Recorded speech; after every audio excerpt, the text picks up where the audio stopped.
So I just got a call to go give an estimate on this commercial property. It's for mowing the lawn and some landscaping.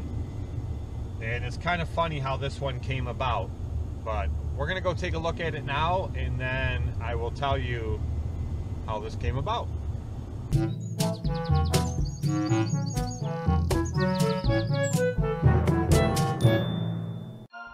Okay, so it is this whole area here, the full width of it all the way down, and it doesn't go right to the end here. I'm guessing whoever did this before, they had one company that did all these buildings, but the divider line is pretty much right here, right to the center of this thing here. So pretty much a line straight through here, and then all of this all the way down, and then those outer parts that I showed you before that run along the outside of the road. I was telling him this mulch, I think, was initially put in way too thick, of whoever did it before. And they used rock salt on the concrete instead of calcium. That'll destroy the concrete. But this mulch is pretty thick. I think it could be turned over and still look good versus adding too much to it. You guys know my opinions on that. It ends up creating snow mold if it is too thick and doesn't have time to break down. But then there's just like the little parts up front.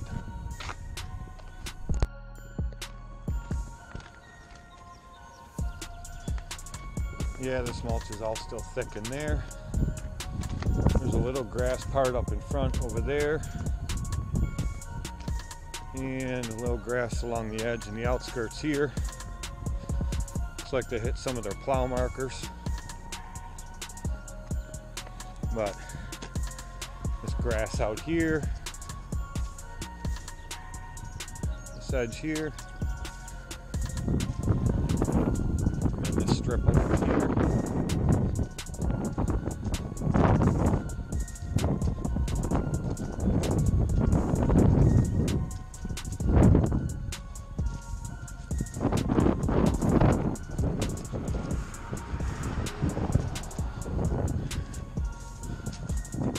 Really not bad. The car's pulled up to front here would be the only thing that would hinder me mowing without having to weed whack along this whole edge over here. If these cars are nosed way up in the front here, I would definitely have to, well, there's concrete in the grass there, concrete there from them hitting the curbs and breaking the curb off. And like I said, just up to about, I'd say about halfway to this ditch right here, and then along this edge of the ditch, and about halfway in the edge there.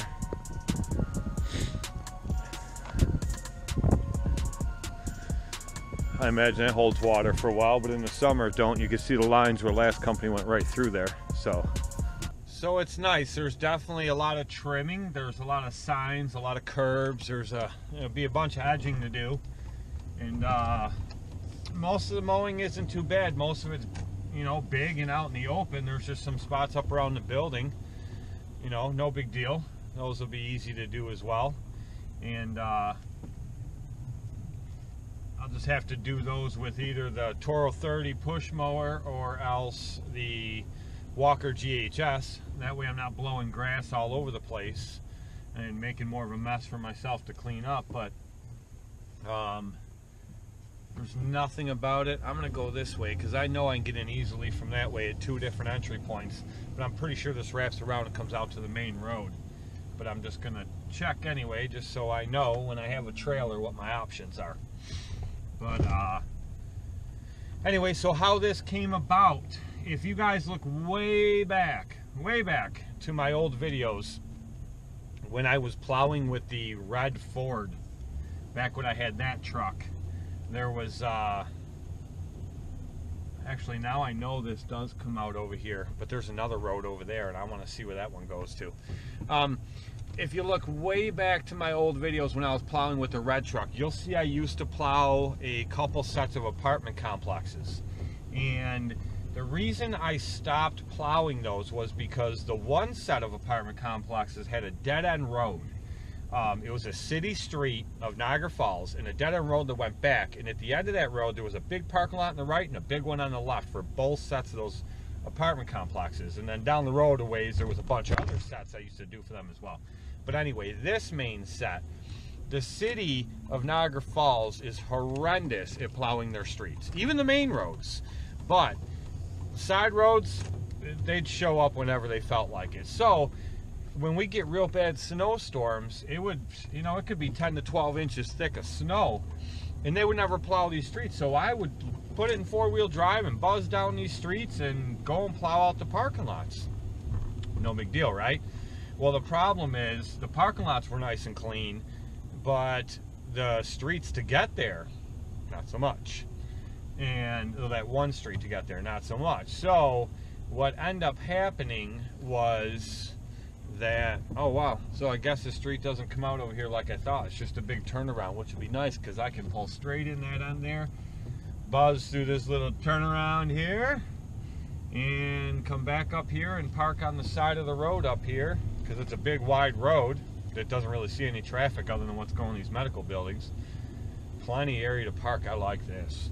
But so anyway, the city wouldn't come and plow this side road. Well, the owners of the apartment complexes asked me if I would plow that road when it got bad, and I said, well, as far as I know, it's against the law for anybody, commercial, contractor, or just some Joe blowout plowing. It's against the law for anybody to drop a plow on a road, whether it's owned by the city, the state, the town, whatever. And so I was like, I can't do it. You know, I said, you call the town, or you call the city and ask them if I can do it. And if they tell you yes, tell them to call me and tell me that.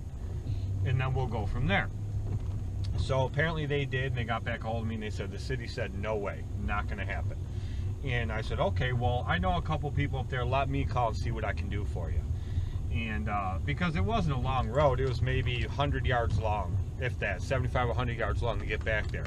I said, let me see what I can do for you, if I can, you know, not, you know, completely clean it, but if I could just buzz down at once, buzz back up it the other way, enough that cars could get in and out. And we'll go from there. This whole area over here, I'll film this for you guys at one time. This is Love Canal.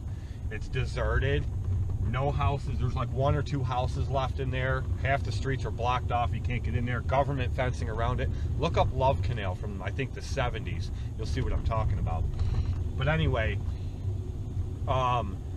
so I called and I talked to some people that I know, and they said, absolutely not, Randy, don't even do it. You know, if anything, there's laws in place for a reason. If any damage happens to your plow, your truck, anything, you know, it's happened before, and people try suing.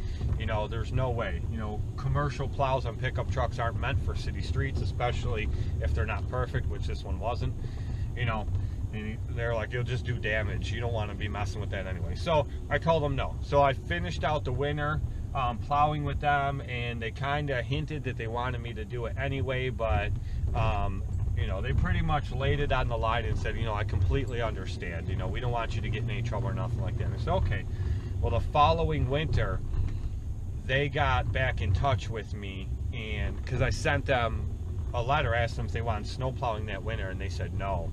And but they told me, they said, you know, we found a guy that's willing to plow that street, and we need our residents to be able to get in and out of the apartment building, otherwise they can't go to work, they can't make money, and then they don't pay their rent. So I said residents, I meant tenants, you know what I mean.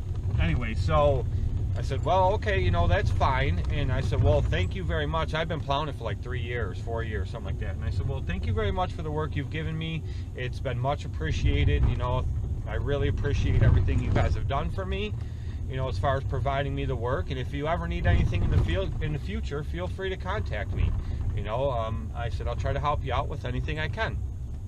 So they end up selling those apartment buildings. They just got out of it. They sold them all. Not just those ones on that street, but all the other ones. And they just recently bought this medical building. And the guy called me this morning, and he said, hey, we just bought this building, and they want an estimate from you for mowing. Now, I never did any mowing or anything in them apartment buildings. They had a company out of, like, Buffalo, because they own properties all over the place.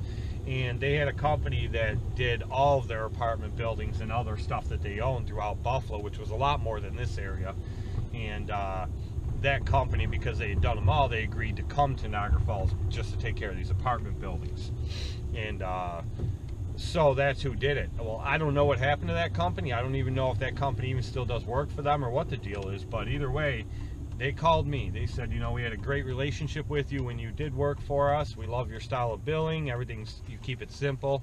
And, you know, they want prices from you. So that's how I got this one. Now, the reason that I'm telling you a story like this is because there's been a lot of times where I've heard people say in YouTube videos, and people just in general that I know that own lawn care companies, or other companies for that matter, I've heard guys say on videos, you know, a company dropped them and they weren't sure why, and they're all pissed off about it. And they said, you know, when they got the letter, they just never emailed them back or called them back. They say, you know, screw them, or whatever the case is, and they're all just pissed off. Well, that can hurt you in the long run. Now, it's been probably 2-3 years since I've done any work for them. I've never heard a word from them, but they remembered the fact that I'd sent that email back saying, you know, I completely understand, but thank you very much for everything you've given me, and thank you very much for the work, and you know, thank you for, you know, the work you've given me pretty much over the years. I really appreciate it, and if you need anything, feel free to contact me. And they remembered that, so I left it on a good note. And here we are a few years later, and that would be a beautiful property to mow. Super easy, nice area, and there's a couple other medical buildings in there. All I got to do is get in and mow the one and make it look better than everybody else's, and I could end up with another building back there. So I guess the moral of the story is, you know, even if it pisses you off and you're like, screw them, and you get angry because, you know, somebody's no longer giving you the work, end it professionally, end it on a good note, because you never know what's going to happen in the future. I never expected this call today, and I never expected to ever hear from that company again, but here they are.